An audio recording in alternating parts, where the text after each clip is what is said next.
Sugatan ang isang teenager matapos masaksak sa riot sa Quezon City.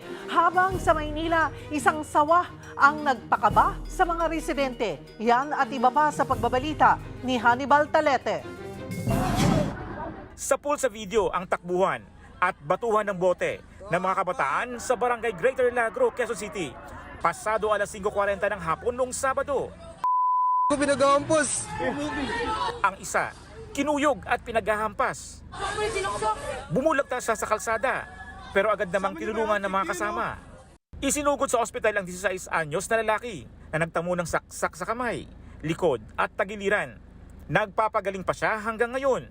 Ayon sa Quezon City Police District, 67 kabataan na edad 11 hanggang 16 ang sangkot sa riot na ang dahilan daw. Ang pinagmulan ng away nila, tuksuhan, and then previous sa grudge din ng mga gang nung dalawa, doon sila nagpang-abot sa Neapolitan. Kasi tinignan din namin yung mga cellphone, meron silang GC kung saan sila magtatagpo. Patuloy pang hinahanap ang 16 anyos na sumaksak sa biktima. Maharap sila sa reklamong frustrated homicide.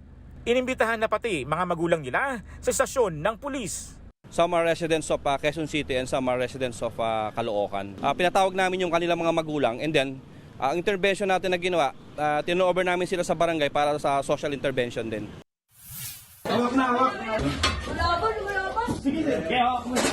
Nagpupumiglas pa ang sawang ito nang hulihin ng mga tauhan ng Bureau of Fire Protection sa Palo kagabi.